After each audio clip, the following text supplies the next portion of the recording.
পীর অর্থ কি? পীর এটা একটা ফার্সি শব্দ, এর বাংলা অর্থ হইল মুরব্বী মানুষ, বৃদ্ধ মানুষ। আরবিতে বলা হয় শেখ। শেখের অনেকগুলো অর্থ আছে। শায়েখের এক অর্থ হইল পীর, আরেক অর্থ হইল উস্তাদ, আরেক অর্থ হইল মুরব্বী। আল্লাহ হযরত ইমাম আহমদ রেজা খান ফাজলে বেরলি রাদিয়াল্লাহু আনহু ইরশাদ করেন, মা লাইসা লাহু শেখ শাইখুহু শয়তান, যে যার কোনো পীর নাই, যার কোনো শেখ নাই, শেখ মানে পীর, যার পীর নাই তার পীর শয়তান। নাউজুবিল্লাহ বলেন। আপনারা জানেন আমাদের এই দেশের বেশিরভাগ মানুষ কি হানাফি মাযহাবের মানুষ। ঠিক কইলাম না ভুল কইলাম? এই দেশে শতকরা মুসলমানদের ভিতরে ৯৯ জন মুসলমানই হানাফি মাযহাবের। পার্সেন্টেজে যাবে না ওই সালাফি আহলে হাদিস যারা, এদের কোনো পার্সেন্টেজ এই দেশে নাই যারা হানাফি মাযহাবের বিরোধিতা করে। ইমামে আজম আবু হানিফা রাদিয়াল্লাহু তাআলা আনহুর মাযহাব, নবী মুহাম্মদ সাল্লাল্লাহু তাআলা আলাইহি ওয়া সাল্লামের মাযহাবের মধ্যে কোনো তফাৎ নাই, কোনো দূরত্ব নাই। কিভাবে? আপনারা দেখেন আল্লাহ রাসূল পাক সাল্লাল্লাহু তাআলা আলাইহি সাল্লামের সাহাবে কেরামের মধ্যে ৩ ধরনের মর্যাদা সম্পন্ন সাহাবী ছিলেন। কয় ধরনের? ৩ ধরনের মর্যাদা সম্পন্ন সাহাবী আমার হুজুর পাক সাল্লাল্লাহু তাআলা আলাইহি সাল্লামের ছিলেন। এর মধ্যে এক ধরনের মর্যাদা সম্পন্ন সাহাবী, তাদেরকে বলা হয় মুফাসসির, যারা আল্লাহর কোরআনের তাফসীর করতে জানেন। এরকম এটা হলো সর্বোচ্চ মর্যাদা। মুমিন মুসলিমদের জন্য আল্লাহর কোরআন শরীফের তাফসীর, ব্যাখ্যা, বিশ্লেষণ সুন্দর সহি শুদ্ধভাবে যারা করতে পারে। কোরআন শরীফ না বুঝলে কি করা যাবে? তাহলে কোরআন শরীফ যেহেতু তারা বুঝে, বুঝার পরেই তারা এর ব্যাখ্যা বিশ্লেষণ করা শিখেছেন, আর এজন্য তাদেরকে মুফাসসির বলা হয়। আল্লাহ রাসূল পাকের সাহাবীগণের মধ্যে এমন এক শ্রেণীর সাহাবী ছিলেন, তারা হলো সাহাবীদের মধ্যে সর্বোচ্চ শ্রেণীর সাহাবী। দ্বিতীয় ধরনের সাহাবীদেরকে বলা হয় মুহাদ্দিস। আল্লাহ রাসূল পাক সাল্লাল্লাহু তাআলা আলাইহি সাল্লামের জবান মোবারক থেকে যে সমস্ত কথা বের হয়েছে, এই কথাগুলোর নাম হাদিস। এই কথাগুলো যে সকল সাহাবীরা বর্ণনা করেছেন, ওই সমস্ত লোকদেরকে বলা হয় মুহাদ্দিস। এবং এই হাদিস সমূহ সাহাবীদের ভিতর থেকে যারা অনেক বেশি সংখ্যক হাদিস বর্ণনা করেছেন, তারা হচ্ছেন মুহাদ্দিসগণের মধ্যে ইমাম। ঠিক আছে না? মুহাদ্দিসগণের মধ্যে তারা কি? ইমাম। ঠিক এরকম আল্লাহ রাসূল পাকের সাহাবীগণ রাসূল পাকের পরে আল্লাহর কোরআনের তাফসীর করেছেন। যারা তাফসীর করেছেন তারা মুফাসসির, ইমাম। বুঝতে পারছেন তো নাকি? যারা আল্লাহ রাসূল পাকের আল্লাহ রাব্বুল আলামিনের কোরআন শরীফের ব্যাখ্যা করেছেন, তারা মুফাসসির, ইমাম। রাসূল পাকের হাদিস সমূহ বেশি সংখ্যক যারা বর্ণনা করেছেন সাহাবীগণ, তারা মুহাদ্দিস, ইমাম। সকল সাহাবীগণ মুহাদ্দিস, কিন্তু সকল সাহাবীগণ মুহাদ্দিস ইমাম না। মুহাদ্দিস ইমাম মুষ্টিমেয় কয়েকজন মাত্র। যেমন ধরুন মা আয়েশা সিদ্দিকা রাদিয়াল্লাহু আনহা, তিনি একজন মুহাদ্দিস ইমাম ছিলেন। সুবহানাল্লাহ বলেন। আল্লাহ রাসূল পাকের সাহাবীদের ইসলামী বয়স 23 থেকে শুরু করে 1 দিন পর্যন্ত, 2 দিন, 3 দিন পর্যন্ত ছিল কি ছিল না? হুজুর পাক দুনিয়া থেকে বিদায় নেওয়ার আগ মুহূর্ত পর্যন্ত মানুষ আল্লাহ রাসূল পাকের হাত ধরে কালমা শরীফ পাঠ করেছেন। যারা হুজুর পাকের হাত ধরে কালমা শরীফ পাঠ করলো, এমন লোকেরাই আল্লাহ রাসূল পাকের সাহাবী। 23 বছর আগে থেকে যারা কলমা শরীফ পাঠ করলেন, যেমন আবু বকর সিদ্দিক রাদিয়াল্লাহু আনহু, সাইয়েদানা ইমাম মাওলা আলী আলাইহিস সালাম, তারপরে ধরেন আম্মার বিন ইয়াসির, তার মা এবং তার বাবা, এই সমস্ত লোকগণ, এমন আরো অনেকে, মা খাদিজাতুল কুবরা রাদিয়াল্লাহু আনহা, এরকম আরো অনেক সাহাবী ছিলেন যারা 23 বছর ভরাই আল্লাহ রাসূল পাকের সাহাবী ছিলেন। এই তাদের ভিতর থেকে একজন সাহাবীর বয়স ছিল 3.5 বছর বা 3 বছর। কয় বছর? ইসলামী বয়স অর্থাৎ কালমা পড়ার বয়স। হযরত আবু হুরায়রা রাদিয়াল্লাহু তাআলা আনহু, নাম শুনছেন সকলেই ওনার। তিনি ছিলেন সাহাবায়ে কেরামের মধ্যে সবচেয়ে বড় মুহাদ্দিস ইমাম, সুবহানাল্লাহ পড়েন। সকল সাহাবীগণের চাইতে সবচাইতে বেশি সংখ্যক হাদিস এই আবু হুরায়রা রাদিয়াল্লাহু তাআলা আনহু বর্ণনা করেছেন। তার বয়স, ইসলামী বয়স কয়দিন? 3 বছর। মাত্র 3 বছরের সাহাবী হয়ে তিনি এত হাদিস বর্ণনা করতে পেরেছেন। এই সমস্ত লোকগণ হচ্ছে মুহাদ্দিস ইমাম। আরেক ধরনের লোক, এরা তৃতীয় শ্রেণীর মানুষ হুজুর পাকের সাহাবীগণের মধ্যে। তারা ছিলেন আপনার মুজতাহিদ ইমাম। কি তারা? মুজতাহিদ, মুফতি, ফকিহ, ফতোয়া দানকারী। মুস্তাহিদ বলা হয় তাদেরকে, মুস্তাহিদ ইমাম। কোরআন এবং আমার হুজুর পাক সাল্লাল্লাহু আলাইহি ওয়াসাল্লামের হাদিস, এই দুই বস্তু থেকে শরীয়তের মাসআলা সমূহ প্রতিষ্ঠা করা যারা করতে পেরেছেন তাদেরকেই ফকিহ বা মুফতি বলা হয়। তারাই মুজতাহিদ। মুজতাহিদ মানে কি? গবেষক। কোরআন সুন্নতকে ইস্তেহাদ করে, গবেষণা করে এর ভিতর থেকে তারা মাসালা উদ্ভাবন করেছেন। এরকম সাহাবীদের ভিতরে হযরত আব্দুল্লাহ ইবনে মাসউদ রাদিয়াল্লাহু তাআলা আনহু ছিলেন আল্লাহ রাসূল পাকের সাহাবীগণের মধ্য থেকে মুজতাহিদ ইমাম, মুফতি বা ফকিহ ইমাম ছিলেন ইবনে মাসউদ রাদিয়াল্লাহু তাআলা আনহু। হুজুর পাক দুনিয়া থেকে বিদায় নেওয়ার পরে উমর বিন খাত্তাব রাদিয়াল্লাহু আনহুর যুগে ইরাকি লোকেরা বাগদাদ, মদিনা শরীফ আসলো। আইসিয়া ইমাম উমর বিন খাত্তাব রাদিয়াল্লাহু তাআলা আনহুর কাছে আরজ করলো, ইয়া আমিরাল মুমিনিন, আমাদের একজন ধর্মীয় শিক্ষক দরকার। তারা তো সৌদি আরবের তুলনায় তারা বিদেশ না বর্তমানে, আগে যে একই দেশ ছিল কিন্তু দূরে, অনেক দূরের অঞ্চল। এই হিসেবে আমাদের দেশে অনেক মুসলিম, নতুন মুসলমান আছে যারা কোরআন হাদিস কিছুই জানে না। এজন্য ভালো একজন আলেম দরকার যিনি আমাদের অঞ্চলে কোরআন এবং সুন্নতের তালিম দিতে পারেন। উমর বিন খাত্তাব রাদিয়াল্লাহু আনহু খুব খুশি হইলেন শুনে, ঠিক আছে যাও, আমি তোমাদের এখানে উস্তাদ আলেম দেওয়ার ব্যবস্থা আমি করতেছি। ইরাকেরা কয় না, আপনি দিলে চলবে না, আমরা উস্তাদ নিযুক্ত করিয়া তারপরে আপনার দরবারে এসেছি অনুমতির জন্য। আচ্ছা ঠিক আছে, কে তোমাদের উস্তাদ বলো, কাকে নিযুক্ত করছো তোমরা? তারা বলল যে আমরা আব্দুল্লাহ ইবনে মাসউদ রাদিয়াল্লাহু তাআলা আনহুকে আমাদের ইমাম নিযুক্ত করেছি, উস্তাদ নিযুক্ত করেছি। হযরত উমর খুব রাগ হয়ে গেলেন, হ্যাঁ কেন তোমরা ইবনে মাসউদকে নিয়ে যাবে? ইবনে মাসউদ মদিনা ছেড়ে গেলে আমি উমর অচল হয়ে যাই। সুবহানাল্লাহ বলেন। আল্লাহুম্মা সাল্লি আলা সাইয়্যিদিনা মাওলানা মুহাম্মাদ ওয়া আলা আলি সাইয়্যিদিনা মাওলানা মুহাম্মাদ।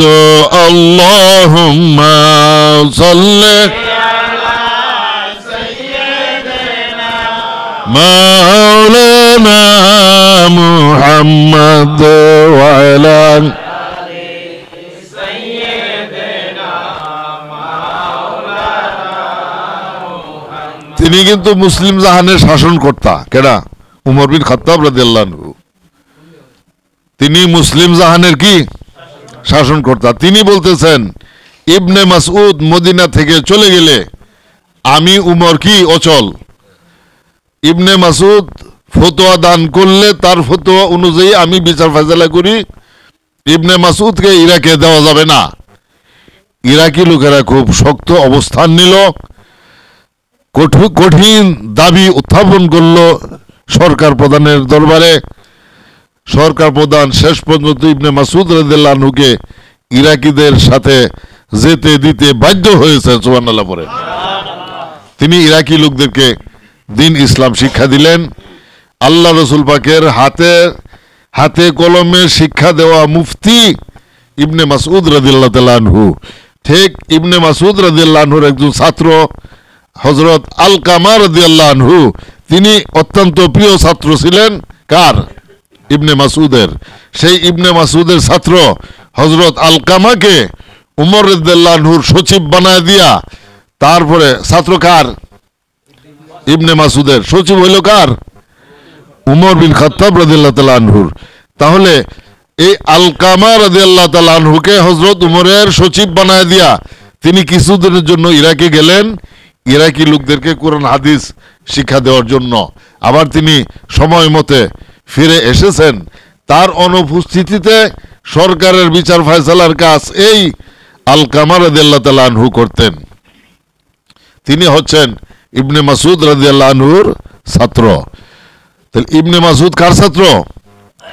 নবী মুহাম্মদ সাল্লাল্লাহু তাআলা আলাইহি ছাত্র। ইবনে মাসুদ কার ছাত্র? হুজুর পাকের ছাত্র। আর ইবনে মাসুদের ছাত্র হচ্ছেন আলকামা। তা আলকামা কি আল্লাহ রাসূল পাককে বাদ দেয়া ছাত্র হইতে পারছে?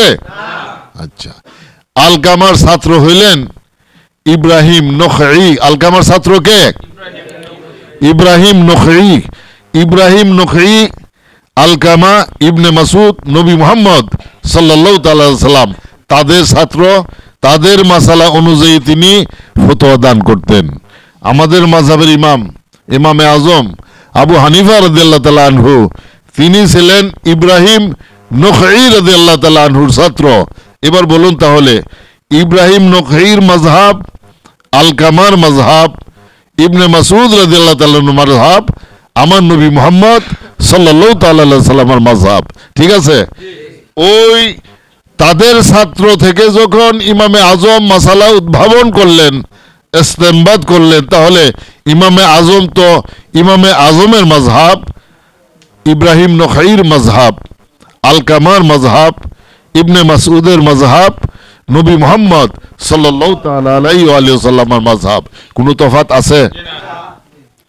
বোঝা গেল ইমামে আজম তিনি কত বড় একজন মুফতি এবং ফতোয়া দানকারী। বুঝাইতে পারলাম তো? সেই ইমামে আজম রাদিয়াল্লাহু আনহুর মতো ব্যক্তির যদি পীরের দরকার হয়, এটা আমার প্রশ্ন, তাহলে এখানে আমরা যারা আছি আমরা কে কত বড় লোক হয়ে গেলাম গা কোরআন হাদিসের উপরে? ও টাকা পয়সার দিক দিয়া না। কোন দিক দিয়া? কোরআন হাদিস দিয়া। কোরআন হাদিসের দিক দিয়ে আমরা কে কত বড় লোক হইতে পারলাম যে আমার পীরের দরকার নাই? আছেন কেউ? এমন লোক অনেক আছে যে আচ্ছা ঠিক আছে আজকে যাও, কালকে মুরিদ হইয়াম, এরপরের দিন মুরিদ হইয়াম। আরে ভাই, আপনি যে অপেক্ষা করতেছেন, আজরাইল তো আপনাকে সময় নাও দিতে পারে। আপনি যদি হাক্কানি পীরের মুরিদ না হইয়া দুনিয়া থেকে বিদায় নেন, আর মুরিদ হওয়ার আগে যদি আপনার সাথে আজরাইলের দেখা হয়ে যায়, তাহলে মনে রাখবেন ইবলিস শয়তান আপনাকে মুরিদ করায়া দিবে। নাউজুবিল্লাহ বলেন।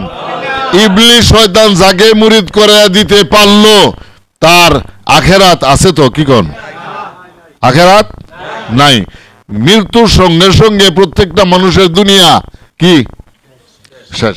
মৃত্যুর সাথে সাথে সকল মানুষের দুনিয়া শেষ।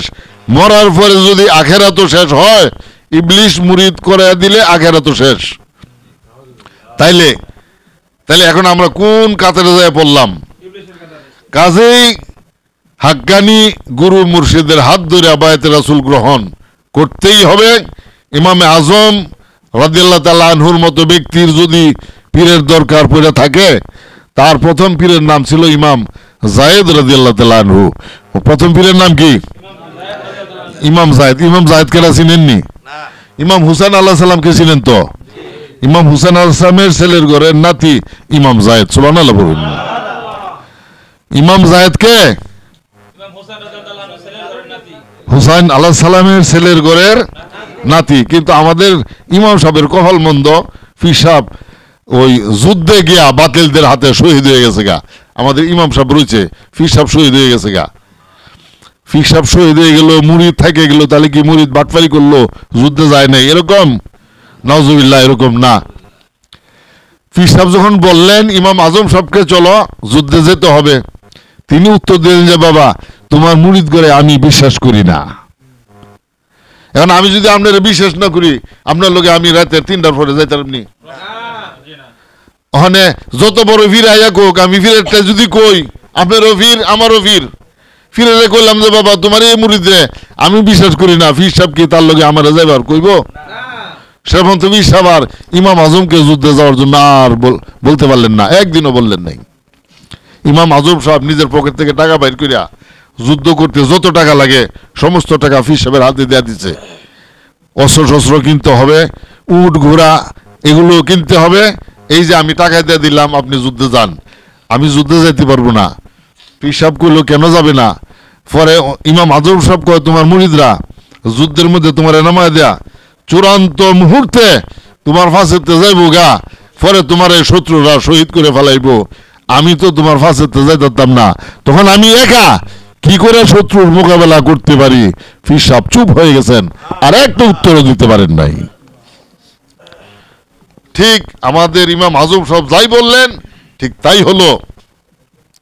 ওই ইমাম জায়েদ তার দাদার মতো শহীদ হয়ে গেলেন যুদ্ধ করে। যুদ্ধের চরম মুহূর্তে মুরিদানরা তার পিছন ছেড়ে দেয়া চলে গেল। যেভাবে ইমাম মুসলিম রাদিয়াল্লাহু আনহুর মুরিদেরা এই পীর সাহেবের পিছন ছেড়ে দিয়েছিল, জিয়াদ ইবনে সুমাইয়া যেভাবে নির্মম ভাবে ইমাম মুসলিম রাদিয়াল্লাহু তাআলা আনহুকে শহীদ করেছিল, ঠিক আমাদের ইমাম আজম সাহেবের পীর সাহেবকে এইভাবে শহীদ করা হলো। এখন আমাদের ইমাম সাহেব তার পীর নাই, পীর সাহেব তো শহীদ হয়ে গেছে গা, পীরের দরকার আছে না? এখন কি করা যায়? শেষ পর্যন্ত এই পীরেরই ছোট ভাই, কোন পীরের?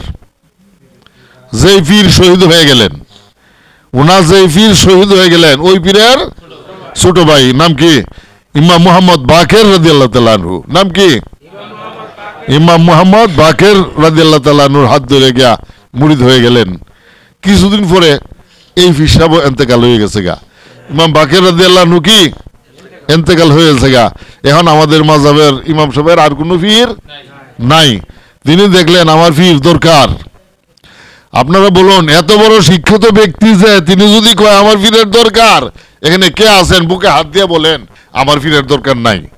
বন্ড, দেওবন্দি, সালাফি, সিরিকুটি, সিরিকুটি না বালাকুটি, এই সমস্ত পীর হচ্ছে কি বন্ড পীর। এই সমস্ত পীরের নিকট দিয়া যাওয়া যাবে না। এই সমস্ত পীরদেরকে বাদ দিয়া হাক্কানি গুরু মুর্শিদের হাত ধরে মুরিদ হয়ে যেতে হবে। দ্বিতীয় পীর যখন তার ইন্তেকাল হয়ে গেল গা, এবার তো তিনি মুসিবতে পড়ে গেলেন, পীর তো দরকার, কি করা যায়? শেষ পর্যন্ত ওনার 2 নম্বর পীর কে ছিলেন? ইমাম মুহাম্মদ বাকের। ইমাম বাকের রাদিয়াল্লাহু আনহুর ছেলে ইমাম জাফর সাদেক, নাম কি? ইমাম জাফর সাদেকের হাত ধরে আমাদের ইমাম আজম সাহেব মুরিদ হয়ে গেলেন গা। সুবহানাল্লাহ পড়ে।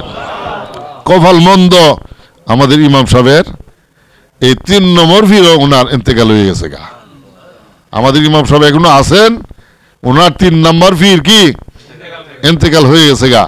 ইমাম সাহেব দেখলেন যে আমার তো পীর লাগবে, পীর ছাড়া তো আমি কি চলতে পারবো না, পীর ছাড়া ঈমান নিয়ে থাকা যাবে না, তাই আমার পীর দরকার। শেষ পর্যন্ত সেই ওনার 3য় নম্বর পীর ইমাম জাফর সাদেক রাদিয়াল্লাহু তাআলা আনহু, তারই ছেলে ইমাম মুসা কাজেম রাদিয়াল্লাহু আনহুর হাত ধরে মুরিদ হয়ে গেলেন। তখন আমাদের ইমাম সাহেবের বয়স 70-এরও বেশি, পীর সাহেবের বয়স বড় জোর 17, ঠিক আছে, আনুমানিক কইলাম 17 থেকে 20 হবে তার পীরের বয়স। আর মুরিদের বয়স কত? 70। মুরিদরা কেমন? ছোটখাটো আলেম। এত বড় একজন বুজুর্গ আলেমের যদি পীরের দরকার হয়, এখানে যতগুলো মানুষ আমরা রয়েছি আমাদের প্রত্যেকটা মানুষের পীরের দরকার। যারা এখনো মুরিদ হন নাই, এখনো সময় আছে। আজরাইল আসার আগে, বিছানায় শুয়ে পড়ার আগে মুরিদ হয়ে যান, মুরিদ হয়ে যেতে হবে। যারা মুরিদ হয়ে গেলেন এখন তাদের জন্য কথা। পীর অর্থ হইল উস্তাদ। ছেলে মেয়েরা স্কুলে পড়ে না? স্কুলে পড়লে সরকার স্কুলের মাস্টারের বেতন দেয় না? দেয় না। তাইলে তো যার বাড়ির ছেলে মেয়ে পড়ে তারা কি বেতন দিউন লাগে? কলেজের স্কুলের লাগে? তাগরও দিউন লাগে। সরকার তো তাগরে বেতন দেয়। ওই এরপরেও যে বাড়ির লোকরা কলেজে পড়বো তারাও কি কলেজে বেতন দিতে হবে। কলেজের শিক্ষকরা মেরে কি শিখাইব? মরবার আগ পর্যন্ত দুনিয়াতে যতদিন আছেন, এই দুনিয়াতে একটু সুখ শান্তিতে চলার জন্য এই সমস্ত এলেম আপনাকে শিক্ষা দেয়া দিবে। এবং ওই শিক্ষকদেরকে সরকারেও বেতন দেয়, আবার আপনিও কলেজে ভর্তি হইলে নিজের পকেট থেকে টাকা স্যারদেরকে দিতে হয়। যদি না দেন কলেজ থেকে বের করে দিবে, আপনাকে পড়াবে না। আর আমরা পীর মুরিদ যারা করি আমরাও শিক্ষক, আমাদেরকে তো সরকার বেতন দেয় না, আমাদের তো বাড়িঘর ঘর সংসার আছে, আছে না নাই? ছেলে মেয়ে আছে, এদের ভরণ পোষণ আমাদের আছে। টাকা কোথায় পাবো? ওই পুরাবাল্লা মুসরা দ্বারা ডাকাতি করব, চুরি করব, সুদ ঘুষের ব্যবসা করব? তাহলে টাকা পাবো কোথায়? সংসার চালাইতে হবে কি হবে না? যেহেতু আমরা আপনাদেরকে শিক্ষা দিতেছি তরিকত, আপনি কিভাবে ভালো মানুষ হবেন এই শিক্ষা স্কুল কলেজে মাদ্রাসায় পাবেন না, ওই শিক্ষা আমি দিতেছি। স্কুল মাদ্রাসার মধ্যে আপনার কয়টা কিতাব শিক্ষা দেয় জানেন? 7টা। 7টাও পুরাপুরি না। কয়টা কিতাব শিক্ষা দেয় মাদ্রাসায়? 7টা। একটার নাম কোরআন শরীফ, আর 6টার নাম হইল হাদিস। 6টার নাম কি? হাদিস। হাদিসের কিতাব কি এই 6টা পর্যন্ত শেষ? আমরা ফিসাবরা এই 6 কিতাবের উপরে হাদিসের আরো 43 খানা কিতাব আছে। কয়টা? ওই 43 খানা কিতাবের সবক আমরা মুরিদানদেরকে দিয়া থাকি। মাদ্রাসার মধ্যে যে 6 কিতাব পড়ায়, ওই কিতাবের 16 আনা অংশ তারা পড়ায় না। যে অংশের মধ্যে আমার নবী নূর, এগুলো বাদ দিছে, এগুলো পড়ায় না। যে অংশের মধ্যে এই হাদিস শরীফে, যে অংশের মধ্যে আল্লাহ রাব্বুল আলামিন নবী মুহাম্মদ সাল্লাল্লাহু তাআলা আলাইহি সাল্লামকে ইলমে গায়েবের অধিকার দান করেছেন, এই কথাগুলো তারা পড়ায় না। আমরা এই শিক্ষাগুলো মানুষকে দিয়া মানুষের ঈমানকে আমরা মজবুত করে দেই। কাজে আমাদেরকে বেতন আপনারা দিতে হবে। মুরিদানরা কি দিতে হবে? এটা মুরিদানের উপরে ওয়াজিব, ফরজ, দিতেই হবে। আপনি যদি না দেন, আগান একটু সামনে। সামনে কোন জায়গা? কবরের কাছাকাছি হাসে মাঠ পর্যন্ত যান, তারপরে দেখবেন আপনি কেন টাকা দেন নাই, ওইখানে জব দিয়েন। এখন আমরা যে উরুস করি, এটা একটা মাহফিল, সম্মেলন, সমস্ত মুরিদানগর কে কতটুক জানতে পারলো, কি শিখলো, এগুলো আমরা এই সম্মেলনের মধ্যে, এই উরুস মাহফিলের মধ্যে আমরা এগুলো মুরিদানদের কাছ থেকে হিসাব লই এবং তাদেরকে আবার নতুন সবক আমরা এই দিন দেয়া দিই। এদিন মুরিদানরা আসবে, তাদেরকে কি খাবার লাগতো না?